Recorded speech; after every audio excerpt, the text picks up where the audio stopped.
그러니까 1996년 저는 1월 4일에 세상이 놀랄 만한 일이 있었습니다. 그것은 다른 것이 아니라 제가 상병으로 진급한 날입니다. 군대에서 매를 맞으면서 참는 이유는 병장으로 진급해서 빨리 나를 기다리고 있는 부모님의 품으로 돌아가기 위함입니다. 상병이 되면서 저는 분대장이라고 하는 견장을 받게 되었습니다. 소대원 30-40명을 지도하고 인도해야 되는 분대장입니다. 그런데 견장을 달고 며칠이 되지 않았는데 대대장님이 저를 호출을 했다는 거예요. 그래서 무슨 영문인지 막 본부 중대로 올라갔더니 대대장님이 이렇게 말씀하십니다. 너가 전공한 것을 보니 문학을 공부하거나 그럴 사람인데 너를 대대 군중병으로 누군가가 추천을 했다는 것입니다. 더욱이 우리 부대에는 신학을 공부하고 군종 보직을 이미 받고 온 사람이 여러 명이 있음에도 불구하고 신학의 신자도 모르는 너를 대대 군종병으로 이렇게 추천했으니 너가 해야 되겠다고 하는 그 이유를 알려주셨습니다. 그런데 저를 청구했던 분은 다른 분이 아니라 대대장님 사모님이 권사님인데 교회를 이렇게 오시면 주일에 그냥 애가 말이 그냥 24살이지 똘방똘방한 게 제가 좀 귀엽게 생겼잖아요. 그래서 또 열심히 설거지 성가대 병사들 먹은 거 봉사를 하니까 그것을 귀하게 보시고 저 이재학 상병을 대대군종병 시키면 좋겠다고 이불 덮고 주무실 때마다 계속 이야기해서 대대장님도 어쩔 수 없어요. 이 중령이라도 아내 말을 듣지 않으면 안 됩니다. 그래서 저를 올라오라고 그렇게 말씀해 주셨습니다. 그래서 여러분 저는 몇 달 이렇게 대대 군종병으로 병사들을 섬길 수 있는 기회가 있었습니다. 그것이 제 인생의 제 발목을 잡는 것인 줄도 모른 채 그렇게 승낙하여서 150여 명 되는 병사들 앞에 설교와 신방을 하는 그 일이 얼마나 부담이 되고 걱정이 되었는지 모름에도 불구하고 그렇게 목회를 시작했습니다. 군종병과 창설일에 자살병을 막았다고 해서 또 부대 부흥이 일어났다는 이유로 군종감 표자장을 받게 되었고 이어서 500명이 되는 연대교회, 서방교회라고 하는 전방 GOP 안에 있는 교회에 다시 부름받아서 500명을 섬기는 그 담임이 되게 되었습니다. 그때 군대 교회였지만 예하 부대까지 방문을 해서 법사님이 계시는 부대였기 때문에 대대를 다 4개 대대 방문해서 제가 마치 목사처럼 그 일들을 하는데 때로는 저기 멍멍이라는 거 있죠? 군견병. 그건 사람보다도 계급이 높습니다. 그래서 군병이 죽기라도 하고 병이라도 나면 누가 영창을 가냐면 군견을 이렇게 밥을 먹이고 지도하는 그 병사가 영창을 갑니다.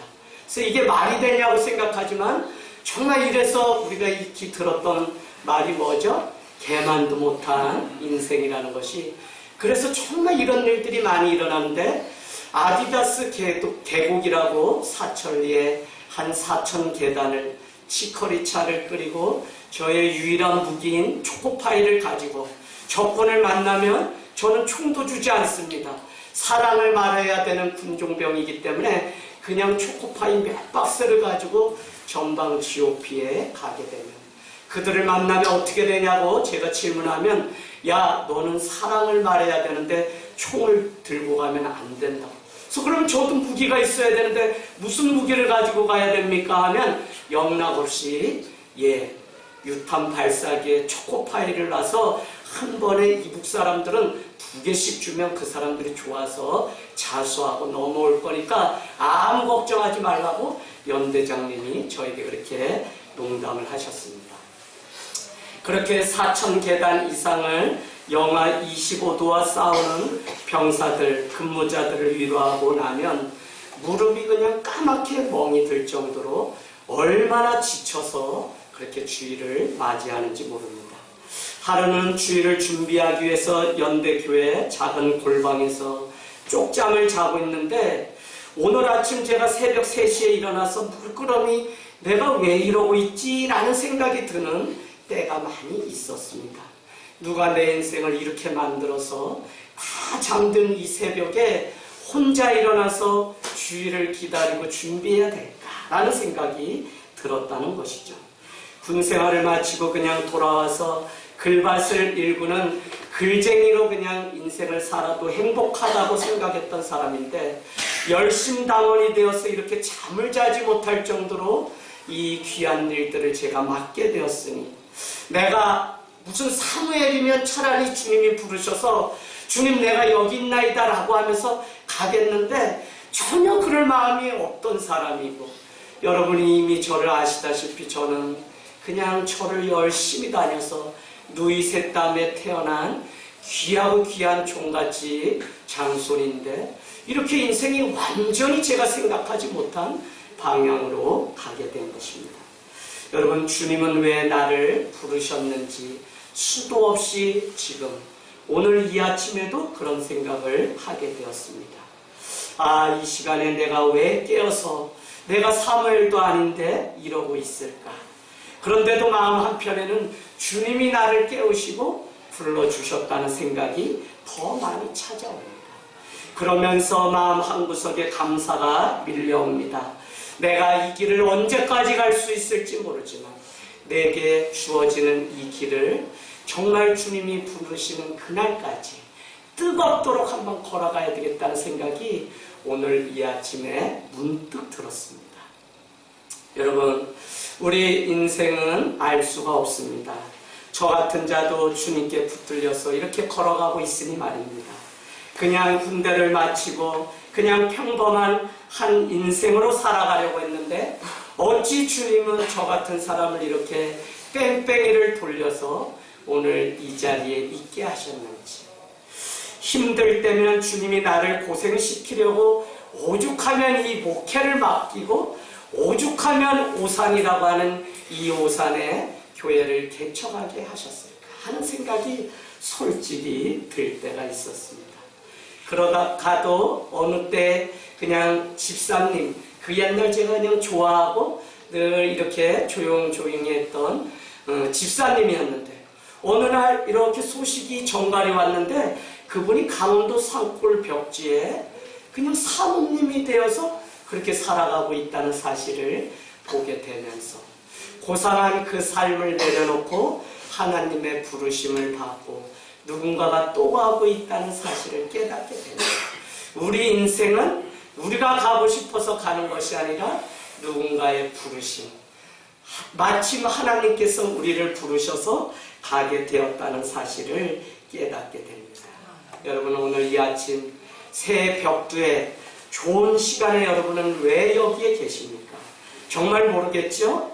그래서 우리는 이 하루 감사하고 어쩌면 오늘이라고 하는 이 현재 시간에 충실해야 하며 눈이 오나 비가 오나 우리는 내 인생 구기지 말고 감사함으로 수놓는 그런 인생이 되기를 주님의 이름으로 축복합니다. 여러분은 새해가 되면서 어떤 계획을 가지고 계십니까? 저는 말씀을 정독하고 싶어서 말씀 일독을 벌써 제법 했습니다. 그런데 재미있어요. 왜냐하면 성경이 참 좋다는 생각이 올해 문득 더 들었습니다. 그 안에 담긴 하나님의 부르심이 있었고 그 안에 담긴 한 인생을 향하신 하나님의 계획이 있다는 사실 때문에 말씀을 보면 볼수록 이것이 정답이라는 사실이 올해 문득 더 많이 다가왔습니다. 화려한 안방에서 안락한 그 자리에 있을 때 주님은 어떤 인생을 부른 것이 아니라 고난과 광야 가운데서 다 죽게 된 그때에 주님은 그를 부르셔서 정말 주의 평강이 무엇인지를 알게 하시려고 불러주신 그 공통점을 보게 됩니다. 한 번도 성공한 인생을 말할 수 없도록 실패의 참혹 속에 있는 그 인생을 불러서 주님은 그 인생을 다시 빚어가시며 하나님의 사랑의 이야기로 다시 써가는 인생이 되기를 바라시는 마음이 있기 때문에 성경은 우리에게 주시는 하나님의 놀라운 축복임에 틀림이 없다는 것입니다. 여러분은 새해에 무슨 꿈을 가지고 계십니까? 예수 믿고 돈을 잘 벌고 자식이 좋은 대학에 가고 내가 승진을 해서 정말 꿈꾸던 그 일을 바라고 있습니까? 예수를 믿는다는 것은 무슨 이득을 얻기 위해서 믿는 종교가 아닙니다. 오히려 예수 믿기 때문에 고난 속에 예수를 만났던 것처럼 고난이 계속 기다리고 있다는 사실을 여러분은 잊지 마셔야 됩니다. 다만 이전과 달리 그 안에서 하나님의 신실하심을 믿고 하나님의 인도하심이 있음을 믿기 때문에 우리는 그분만을 의지하고 따라가는 것이 바로 신앙입니다. 여러분, 전에는 혼자 고민하고 걱정했는데 이제는 그분과 인생을 나누며 걸어갈 수 있는 삶이 된 그것이 그 자체가 이미 축복이라는 사실을 여러분은 아셔야 됩니다.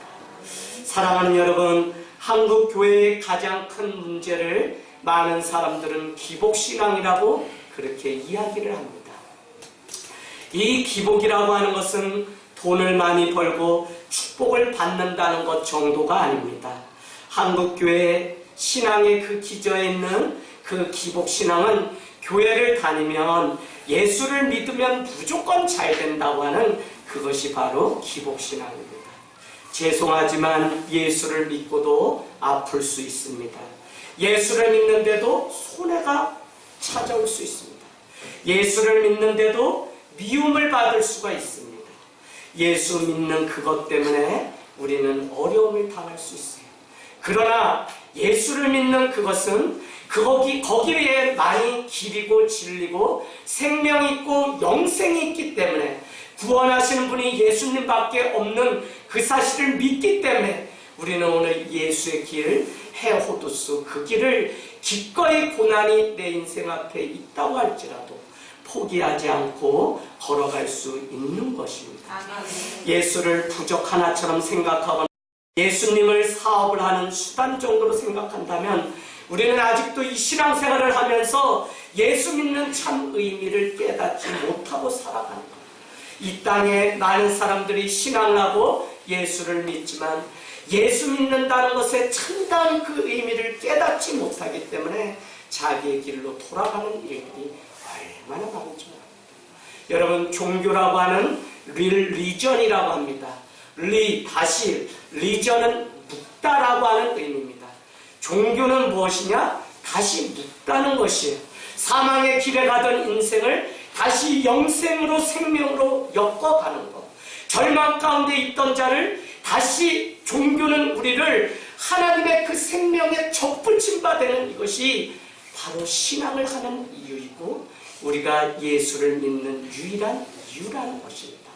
그래서 어떤 인생이든 누구든 다시 시작하기를 원하는 삶의 꿈이 있다면 그 사람은 예수로 함께 시작될 때만 다시 예수님의 그 생명으로 접붙임 바 되어서 묶여져야만 거기에 다시 살 소망이 비로소 보일 수 있다는 사실입니다. 할렐루야. 그래서 여러분, 주의 평강으로 우리가 다시 묶이고 영생으로 다시 묶여서 주님의 평강을 누릴 수 있는 이것이 신앙을 하는 참다운 이유입니다. 사랑하는 여러분, 올해는 신앙이 깊고 넓어져서 정말 기복신앙의 그런 것이 아니라 예수 그분의 이름을 아는 것만으로 그 이름의 권세와 능력이 이미 내게 있다고 하는 그 사실 때문에 이 땅에서도 하늘나라를 품고 살아가는 저와 여러분이 되시기를 주님의 이름으로 축복합니다. 하나님의 부르심 가운데 살아가니 일의 결과와 상관없이 천국 백성으로 살아가는 것이지, 일이 잘되고 소득을 얻고 무엇을 했더니 서울대학에 가고 그래서 우리가 예수를 믿는다면 그 사람은 예수를 버릴 사람이라는 것입니다. 사랑하는 여러분, 착각의 늪에서 벗어나야 될 한국교회입니다. 기복신앙은 이득을 얻는 복만이 아니라 예수를 믿는 목적이 고난이 없는 영광을 바라는 그 자체가 이미 기복신앙입니다. 십자가를 지지 않고 구원을 얻으려고 수고가 없이 열매만 얻으려고 하는 것 자체가 기복신앙입니다.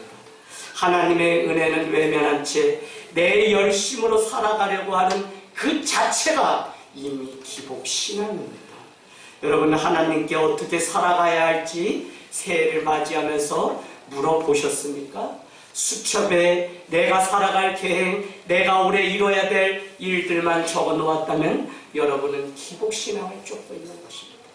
더 정확히 말씀드리면 그 많은 계획들이 다 내가 이루고 싶은 것들, 즉 하나님의 뜻과 상관없이 묻지 않고 내가 이루고 싶은 것들을 열거하는 것에 불과하기 때문에 그 많은 것들이 다 기복신앙이 될 수 있습니다. 사랑하는 여러분, 저는 오늘 우리가 읽은 이 본문을 참 좋아합니다. 매번 전할 때마다 이것이 인생이구나 라고 하는 깨달음이 찾아옵니다. 어쩌면 이렇게 절묘한 타임, 카이로스, 하나님의 때에 도저히 하나님을 만나지 못할 자였는데 하나님을 드디어 만나는 일들이 생길 수 있을까? 여러분, 저도 교회를 다니다 다 떠나본 경험이 있습니다. 뺑뺑이를 돌았지만 주님이 반드시 한번 부른 선택받은 백성은 주님이 반드시 부르시는 것을 제 삶을 통해서 경험하고, 그래서 그날 오기까지 우리는 기도하고 하나님 앞에 하나님의 신실하심을 믿고 그 부르심 앞에 순종하며 걸어가는 이유가 되는 것입니다.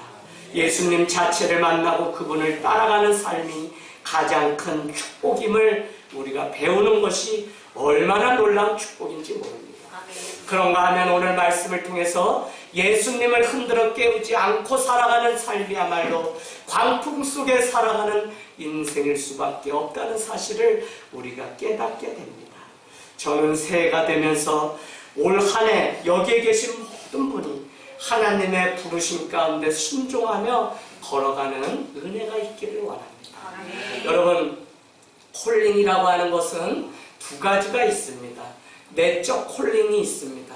이것은 주님이 우리 마음 가운데 부어주셔서 때로는 집사라고 하는 직분으로, 때로는 목회자로, 때로는 가정에서 아버지로 불러주셨다고 하는 그 말 못할 울먹임, 그 감동이 우리 안에 있을 때가 있습니다. 지난밤에 자는데 우리 아이가 이세리가 같이 자다가 어찌나 뺑뺑이를 도는지 그냥 이 족발이죠? 예, 족발을 들어서 그냥 별이 몇 개가 도는데 제 눈탱이를 그냥 내려 찍어가지고 자다가 일어나서 얼마나 승질이 나는지 순간 때릴 뻔했어요. 그래서 제 이불까지 가지고 가서 다 덮고 있는데 얄미워서 그 이불을 그냥 뺏어서 제가 치워버렸더니 아이가 가지나 작은데 번데기처럼 움츠려졌어요. 그러다 이왕 그냥 별을 봤으니 또 일어나서 말씀 보고 새벽 3시에 또 이렇게 기도하다가 물끄러미 이렇게 또 갔는데 아이가 자는 게 또 그렇게 이뻐 보이는 거예요. 그러면서 마음 가운데 저 녀석 어떻게 나를 닮아서 저렇게 똑같이 났을까? 참 신기하고 오묘하다는 생각이 드니까 얼마나 감사한지. 이세리만 아멘? 이세리 아멘? 네, 아직도 아빠를 닮은 것을 인정하고 싶지 않은 사춘기 소년 이용현입니다. 여러분이 기도해 주셔야 돼요. 자, 그래서 하나님이 문득 내적 그 부르심, 나를 아버지로 부릅니다. 그런데 여러분, 외적 부르심도 우리 가운데 있죠. 그러기 때문에 책임을 주고, 그러기 때문에 일터로 나가야 되고, 그러기 때문에 한 번 더 무릎 꿇고 기도를 해야 되는 외적 부르심이 있습니다. 그래서 누군가가 집사님 이렇게 일을 하시면 좋겠습니다. 아니면 당신 올해 이런 일을 했으면 좋겠습니다 라고 권면하는 일들이 있는데 그것을 우리는 외적 부르심이라고 그렇게 이야기합니다. 날마다 주님은 우리를 부르셨습니다. 이제는 맹목적인 신앙이 아니라 정말 내 인생을 향하신 하나님의 손길을 보고 그 주님을 위해서 뜨겁게 살아가기를 소망합니다. 여러분, 오늘 말씀 35절 볼까요? 35절, 그날 저물 때에 제자들에게 이르시되 우리가 저편으로 건너가자 하시니, 저편으로 전에 여러분은 저물 때에 표시를 해놓으세요. 저물 때. 저는 성경을 사랑하고 주의 말씀임을 깨달았을 때 우리 교회의 이름을 지었던 것처럼 땅에서도 하늘을 품고 미리 앞당겨 동시에 여기에서 살자고 하는 종말론적 신앙의 이름을 가진 곳이 바로 하늘 땅 교회입니다. 우리 인생에 반드시 저물 때가 있습니다. 아버지께로 돌아가야 될 때가 이른 줄 아시고 자기의 사람들을 사랑하시되 끝까지 사랑하시니라고 하시는 요한복음 13장 1절과 같이 우리가 멈추고 더 영원을 꿈꾸며 살아가고 싶어도 이 땅에서 육신의 한계는 반드시 저물 때가 있고 더 솔직히 말하면 죽을 때가 있다는 사실을 성경은 우리에게 가르쳐주고 있습니다. 사랑하는 여러분, 그것 때문에 우리는 잊지 말아야 할 신앙이 있다면 내 삶이 오늘 이렇게 끝날 수 있다고 하는, 아직 하나님이 주신 유효기간이 남아있기 때문에 나는 내일이라고 하는 선물을 받아서 덤으로 살아가는 인생을 살아갈 뿐이지, 오늘 하지 않으면서 내일 하면 되지 라고 말하는 것은 참다운 신앙이 아닙니다. 내일은 하나님이 우리에게 주셔야지 여전히 가방을 메고 학생은 학교로 가고 엄마는 딸그락 요리를 하면서 살아갈 수 있는 것이지, 그것조차도 허락하지 않으면 우리는 아무것도, 욥의 고백처럼 우리의 인생은 한 호흡입니다. 이 호흡이 끊어지면 아무것도 할 수 없기 때문에 인생들아 이 땅에 살아가는 동안 겸손하라고 우리에게 성경 말씀은 가르쳐주고 있습니다.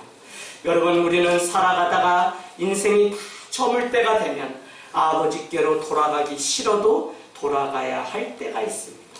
그래서 오늘이 내 삶의 마지막이라고 믿고 사는 그리스도인이 참된 신앙입니다. 오늘 드리는 이 하루의 예배가 그래서 소중하고 하루 숨쉬는 모든 시간을 우리는 허비할 수가 없습니다. 여러분, 다시 오지 않는 시간이며 누구도 대신 살아줄 수 없는 시간이기 때문에 우리는 그냥 맞이하는 오늘 같지만 누군가는 하루 1시간 1초를 더 살기 위해서 정말 총각을 다투며 병상에 누워서 하나님 앞에 마지막을 매달려 기도하는 사람이 있다는 사실을 여러분이 깨닫는 거예요. 2019년도 주님 앞에 어떻게 인생을 설계해야 될지 다시 묻는 은혜가 있기를 주님의 이름으로 축복합니다. 여러분, 제자들이 있는가 하면 성경은 무리가 있습니다. 35절은 제자들이 무리를 떠나서 36절 예수를 배에 계신 그대로 모시고 감에 다른 배들도 함께 갔다는 것입니다. 여러분, 성경은 마가복음은 특별히 3장 몇 절이죠? 한번 보실까요? 3장 13절, 또 산에 오르사 기도하시고 자기가 원하는 사람들을 부르셨다고 합니다. 그 부르신 이유는 우리가 잘 아는 것처럼 12제자를 세우기 위함입니다. 그 12제자를 세운 목적은 아무것도 아니에요. 오늘 우리를 제자로 부르신 목적은 아무것도 아니에요.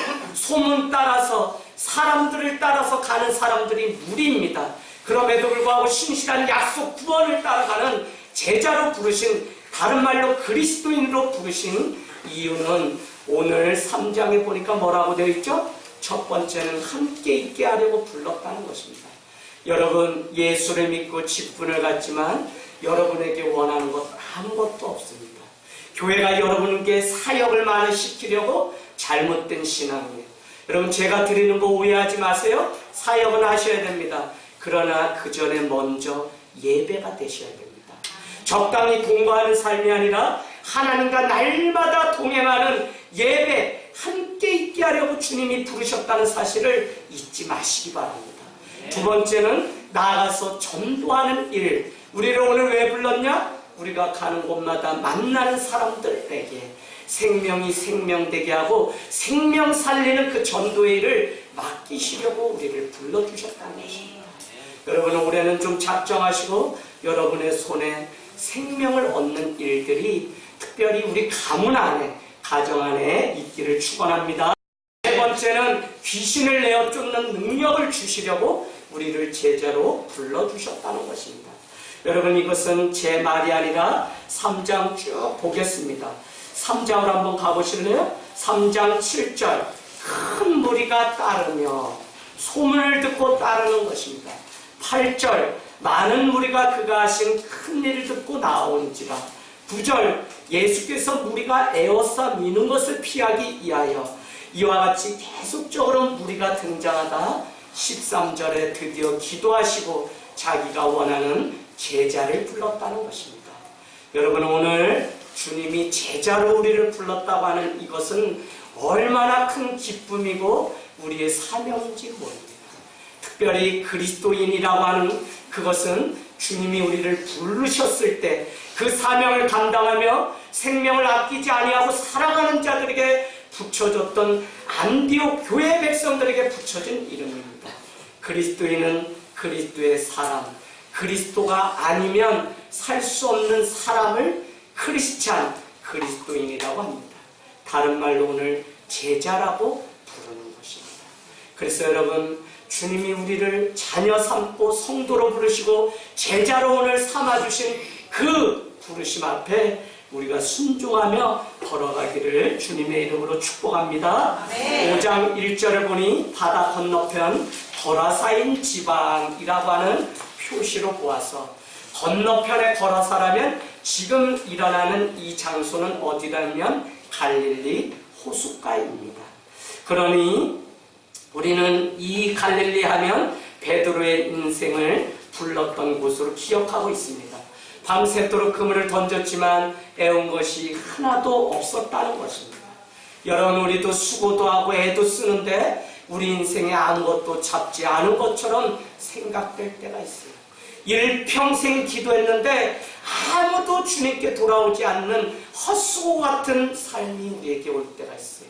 내가 열심히 공부하고 무엇을 했는데 시험에 낙방할 때 찾아오는 그 공허함, 배신감이 우리에게 있을 수 있습니다.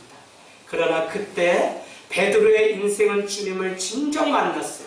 더 깊은 곳에 그물을 내려서 애운 것이 힘이 많아 찢어지는 은혜를 경험했던 것이 누가복음 5장의 사건입니다. 그는 그물을 버려두고 예수를 따르는 사람으로 바뀌면서 그는 드디어 제자된 삶을 살아가게 되었습니다. 여러분, 교회 그냥 다니지 마십시오. 오늘 주님이 이 자리에 부르셨기 때문에 우리가 있는 것입니다. 아무나 오늘 이 자리에 있을 수 있는 것 같지만 아무나 들어오는 것이 교회가 아닙니다. 설령 와볼 수는 있을 수 있지만 그가 하나님 앞에 예배를 드리고 쉐마의 이 말씀, 레마의 음성이 그 가슴에 신비의 말씀이 새겨진다는 것은 하나님의 계획이 아니고서는 이룰 수가 없어요. 그렇게 많은 말씀을 들어도 우리는 한 귀로 듣고 다 나갑니다. 그럼에도 불구하고 이 말씀이 어느 날 내 삶 가운데 와서 그렇구나, 나는 별 볼 일 없는 인생이었구나, 그래서 내가 예수의 은혜로만 살아가는 존재였구나라는 사실을 깨닫게 되는 것입니다. 얼마나 우리에게 주시는 하나님의 놀라운 축복인지 모른다는 것입니다. 여러분, 오늘 5장 9절 11절로 가보실까요? 9절로 벌써 가시면 이런 구절이 나오죠. 5장 2절 보겠습니다. 배에서 나오심에 곧 더러운 귀신 들린 사람이 무덤 사이에 나와 예수를 따랐다는 것입니다. 여러분, 오늘 타고 있는 제자들의 이 배, 이런 사건이 있어서 그들은 이제 정착하고 거라사 지방에 배를 대고 나왔지만 그들을 기다리고 있는 것은 화려함이 아니라 생명이 아니라 그곳에 생명을 살려야 되는 귀신 들린 자들이 기다리고 있었다는 것입니다. 오늘 예배를 드리고 우리가 세상으로 나가면 그곳에 우리의 손길을 기다리고 있는 사람들이 있습니다. 우리를 제자로 부르시고 교회로 우리를 모으시고 오늘 예배를 드리고 다시 세상 속에 파송받은 인생으로 살아가게 하시는 것, 하나님의 계획 속에 있습니다. 구원이라는 것, 우리는 입술로 카피던스, 내가 담대함을 버리지 않으면 큰 상을 얻으리라. 담대함, 카피던스, 확신이라고 하는 단어입니다. 우리는 확신이 있어야 됩니다. 그러나 그것조차도 우리는 하나님 앞에 겸손함으로 드리는 것이지, 구원은 하나님의 손에 있다고 하는 이 놀라운 사실을 우리가 알기 때문에 오늘 우리의 삶은 늘 주님과 동행하지 않으면 아무것도 아니라는 그 사실을 여러분 늘 기억하면서 걸어가는 은혜가 있기를 원합니다. 아무튼 오늘 이곳에 큰 광풍이 일어났습니다. 주님은 요나의 인생도 부르실 때 광풍을 사용하셨습니다. 그래서 요나의 인생을 새로 써가게 되었던 것은 큰 광풍이었습니다. 광풍이 일자 요나의 때나 오늘이나 물결이 제자들이 있는 그 배 안으로 들어왔다는 것입니다. 아무리 큰 파도가 쳐도 배 안은 안전한 곳이었는데 더 이상 안전한 곳이 없다는 사실입니다. 그때 그들은 더 자신들을 지켜줄 수 없다고 하는 막다른 고비가 찾아왔을 때 할 수 있는 것을 찾기 시작했는데, 그때 그들이 발견한 것은 무엇이었냐면 그들의 인생 가운데 최대의 적이었던 두려움을 끊어주고 그 두려움을 이제는 평강으로 바꿔주실 예수 그리스도를 발견하게 되었다는 것입니다. 아멘. 여러분 38절에 여러분 아주 표시를 크게 해놔 주실래요? 예, 베개를 베고 주무시더니 제자들이 깨우며 옆에 기도라고 써놓으시면 좋겠습니다. 2019년도 여러분 기도하는 인생이 되기를 원합니다. 다른 것보다 여러분이 기도를 통하여 하나님의 축복이 여러분의 인생 가운데 와 닿기를 원해요. 여러분, 교만은 왜 우리 가운데 오느냐? 왜 그릇된 확신과 그릇된 동의 가운데 신앙과 착각하면서 사냐? 제가 여러분께 늘 말씀드립니다. 많은 자들은 신앙을 자기 신념, 이미 교리화된 닥트린이 교조화된 교리를 가지고 신앙이라고 믿고 내가 입으로 외치고 내 마음에 확신을 가졌다는 그것이 마치 이미 구원을 담보해 놓은 것처럼 착각 속에 살아가요. 그래서 자기만 구원을 얻은 것처럼 살아갈 때가 있어요. 물론 그것은 나쁜 믿음은 아닙니다. 신앙이라면 좋은 것입니다. 그러나 그렇다고 해도 우리는 구원 앞에서는 겸손해야 되는 존재입니다. 오늘 예수 그리스도가 아니면 아무것도 아니라는 사실을 인정하고 인정할 때 저기 밑에서 불어오는 하나님의 은혜의 그 광풍이 우리 인생을 완전히 덮을 때 우리는 어떻게 얻은 인생인데 다시 인생을 써가는 귀한 삶이 될 줄로 믿습니다. 아멘. 여러분, 막다른 고비 가운데 주님을 흔들어 깨웠다는 것입니다. 그런데 38절 한번 보실래요? 선생님이여, 우리가 죽게 된 것을 왜 돌보지 않고 오늘 얼마나 사역에 지쳤는지 고물을 베고 그렇게 주무시는데, 베개를 베고 주무시는데 다 이제 원망을 하는 제자들의 모습을 보게 됩니다. 다른 말로 하면요, 무슨 주님이 그렇게 태평스럽게 우린 다 죽게 됐는데 잠만 늘어지게 주무십니까? 라는 거고요. 더 사실적으로 묘사하면, 아니 주님 믿으면 모든 게 다 잘 된다고 하는데 우리가 이게 죽게 되었으니 주님 뭐 하시는 분이십니까? 라고 따져 묻는 제자들의 모습을 보게 됩니다. 사랑하는 여러분, 2019년도 정말 능력 있는 삶을 살아가는 여러분이 되기를 원합니다. 그러기 위해서는 말씀으로 채우는 신앙의 의식화가 우리에게 있어야 됩니다. 그래서 말씀에 전무해야 돼요. 그래서 성경을 올해 작정하셔서 하루에 3장에서 5장 일독을 꼭 하세요. 집사님 되셨는데 이거 언제? 그래서 펴자 그래도 언제 부끄럽냐면 세교 옆에 앉으셔서 도와주세요 하면 구약의 니헤미야 이런 거는 어디 있는지를 모르시면 막 신약에서 막 집사님인데 그래서 제가 여쭈면 외부에서 오신 집사님들은 목사님 제가 한 2달 만에 집사를 따가지고요 잘 몰라요 이렇게 이야기해요. 아유 그럼 막 오신 분이 그냥 존경 안 하면 교회가 세워지겠어요? 이제는 1년, 2년, 3년, 4년 교회를 다니면 뭐 안 된다는 이야기 하지 말고 정말 한번 확실히 주님을 붙잡아 봐야죠. 언제까지 내가 이렇게 살아가는 그래서 그래요 라고 하는 핑계거리를 대면서 그건 여러분 정말 정정당당하게 인생을 살지 않는 태도입니다. 그게 한두 번일 수 있지만 여러분 올해는 말씀으로 무장해 보세요. 더 놀라운 것은 신앙의 생활화가 필요합니다. 말씀을 알았다면 이것이 손과 발로 움직여서 이제는 주손발로 살아가야 되는데 이것은 바로 주의 뜻을 알았다면 우리는 기도하는 삶을 통해서 신앙이 내 삶 가운데 생활화가 돼야 돼요. 왜 우리는 초대교회를 꿈꾸면서 능력 있는 삶을 살아가지 못하는지 아세요? 말씀도 알고 현대인들이 뭐 유튜브고 많은 것 듣지만 정작 주님 앞에 나와서 겸손의 무릎을 꿇지 않는 것이 현대 교회가 망하는 지름길입니다. 여러분 교회를 어렵게 하는 다른 거 아니에요. 기도가 없으면 어려워요. 목회자가 왜 깨어있지 못하냐? 기도하지 않기 때문에. 제가 여러분 그냥 개척을 해서 지금까지 하루도 빠짐없이 기도했더니 걱정거리가 기도거리로 바뀌어서 단잠을 이루고 자는 것들을 보게 됩니다. 여러분 기도는 정말 우리에게 부족한 지혜를 채워주신 하나님의 방법입니다. 올 한해를 시작하면서 우리는 이렇게 살겠다 저렇게 살겠다 얼마나 많은 계획을 세웠을까요? 그럼에도 불구하고 그 주님을 제대로 따르려면 우리는 기도하는 삶이 우리 가운데 필요합니다. 여러분 저는 너무너무 안타까워서 더 이상 목회자의 양심상 이렇게 목회할 수 없어서 오산이라고 하는 척박한 광야로 나와서 목회를 했습니다. 대형 교회에서 있는 교회에서 목회를 해서 그 옷을 벗어내냐고 얼마나 고생했는지 몰라요.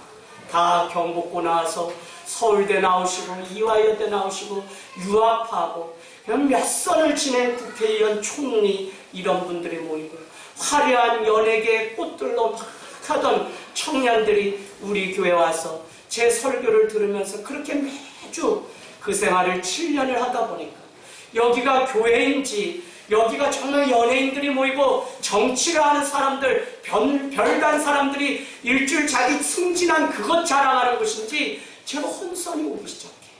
어느 날 운전을 하는데 장로님들이 모였는데 10억의 돈이 무슨 건물을 짓기 위해 필요한데 목사님이 이 목사가 같이 운전해서 가자 해서 가는데 아니 식당을 가더니 목사님이 소주 참이슬을 10병을 그냥 시키더니 오늘 이거 먹고 장로님 우리 1억씩 작정합시다.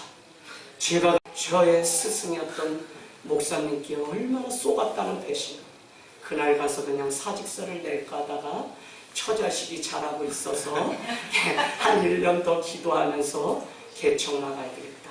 개척 나가겠다고 하니 그 무궁화 동산에 저를 데리고 나가서 목사님이 막 이야기하세요. 그래도 나가겠다고 하니까 목사님이 교회가 요만 되니까 어느 날 교회가 3년차 되니까 20억을 지원할 테니까 서울 무슨 교회인데 오산 무슨 교회로 이름을 바꿔서 지교회로 하면 25인승 카운터와 함께 저 월급을 그냥 예전에 받던 그 월급을 그대로 할 테니까. 그래서 교수로는 명성을 날렸지만 그분이 목회자로도 명성을 갖고 싶은 욕심이 그 안에 있는 것을 보게 되었습니다. 여러분 얼마나 많은 타협의 시간들이 있었는데 그 많은 것들 다 끊어버리기 위해서 매번 기도하지 않으면 6명의 장로님을 보내셨는데 그 손잡고 저기 분당으로 이 교회를 두고 갈 뻔했다니. 그때라도 저 자신을 지켜주고 그래도 이 가정 때문에 내가 있어야지 했던 가정은 우리 안지연, 우리 강세로라 집사님 가정. 얼마나 감사한지 몰라요. 거기 가서 다시 맞지 않는 그 옷을 입고 제가 살아본들 무슨 기쁨과 낙이 있겠습니까? 사랑하는 여러분, 제가 다른 것을 말씀드린 것이 아니라 정말 주님을 찾는 그 삶이 돼야 됩니다. 흔들어 깨웠다고 하는 이 제자들, 그들의 삶의 마지막 그 관문은 정말 내가 주님을 안다면 그분을 깨워서 능력 있는 삶의 원천이신 예수 그리스도가 내 삶의 전부임을 고백하는 기도가 있는지를 우리가 묻기를 원합니다. 여러분, 많은 사람들은 마가복음 5장 26절로 가보세요. 5장 26절. 의원을 불러다가 돈을 다 허비하고 고치지 못하고 결국은 주님 앞에 12해 동안 혈류병을 앓았던 여인이 12년간 의원이라는 의원은 다 불렀다가 하다가 더 이상 안 되니까 그제서야 나왔던 혈류병 앓는 한 여인을 소개하고 있습니다. 자기 노력으로 평생을 살면 되는 줄 알았는데 다 패가 망신해서 주님 앞에 오늘 나온 것입니다. 여러분, 그때라도 인생이 무엇인지 바로 깨닫고 주님 앞에 나왔기 때문에 이 사람의 인생은 결국 고침받고 승리하는 인생으로 바뀌었습니다. 여러분, 2019년도 아니 내 삶에 이제 10대, 20대, 30대 늦었어요? 70대, 80대세요? 아니에요. 92세 되시는 김사영 어르신 가정으로 소풍을 갔더니 그분들도 아직도 꿈이 있고 아직도 할 수만 있다면 내년 봄에 엘리베이터가 있는 교회로 이사를 갔는데 이곳에 와서 한 번이라도 예배를 드리고 죽고 싶다는 그 마음을 제가 듣고서 이 예배 이제는 몸이 더 내 발로 걸을 수 없어서 집에서도 그냥 그것 의지해서 가지 않으면 아무것도 아니라는 그것 때문에 제가 한 번 드리는 이 예배가 얼마나 소중한지를 다시 깨닫는 은혜가 있었습니다. 여러분, 주님 앞에 나가면 오늘 주님은 모든 것을 꾸짖어 주십니다. 바람을 꾸짖으시고 바다를 향해서 잠잠하라 고요하라 명하십니다. 우리가 아무리 염려하고 걱정을 해도 주님이 한마디로 꾸짖으시고 명하시면 모든 것들이 다시 세워지고 회복되는 은혜가 있습니다. 아멘. 오늘 바람도 즉시 그치고 아주 잔잔해졌습니다. 이것이 바로 주님이 주시는 평강입니다. 아멘. 그러니까 뭐냐? 문제는 그대로 살아가는 데 있어요. 2019년 여전히 사람들이 살아가면서 당하는 환난이 우리에게 있다니까요. 그러나 주님을 흔들어 깨웠더니 주님이 평강으로 바꾸시는 그 은혜가 바로 우리가 믿는 예수 그리스도라는 사실입니다. 네. 여러분, 왜냐하면 믿음이란 오늘 사용해야 되는데 제자들은 그 믿음을 사용하지 않았어요. 그래서 오늘 말씀 끝나면서 예수님은 제자들에게 뭐라고 말씀하시냐면 이 믿음이 적은 자들아라고 책망하시는 장면이 오늘 나와 있습니다. 저는 이것을 겸손히 겸허히 늘 목회자로 살아가는 제 자신에게 하시는 말씀이라는 사실을 깨닫게 됩니다. 때로는 두려움이, 때로는 따져보면 답이 없을 때가 있습니다. 그럼에도 불구하고 그 믿음을 사용하면 주님이 일하시는 것을 우리는 많이 보게 됩니다. 일본 선교 70이 들던 100이 들던 또 우리가 기도하면서 하나님 앞에 믿음을 드려야 할 때가 가까이 왔습니다. 아는 것은 있는데 그 삶의 역사가 일어나지 않는 게 문제죠. 초대교회의 그 뜨거움을 회복하려면 말로만의 신앙이 아니라 기도하며 주님을 간절히 찾고 문제를 끌어안고 스스로 고민하는 것이 아니라 이제는 하나님의 천 앞에 나와 무릎을 꿇는 그 삶이 돼야 됩니다. 이리저리 아무리 많은 이유가 있다고 해도 진정 그리스도의 사람, 제자로 살아가는 우리가 영적 경험을 충만하게 채워가려면 우리는 주님을 매 순간 찾고 그 주님과 더불어 많은 문제들을 뛰어넘는 경험들을 해야만 그것이 진짜 신앙이 됩니다. 아멘. 여러분, 청년의 때가 왜 중요하죠? 청년의 때 경험한 그것이 30, 40 평생을 가는 겁니다.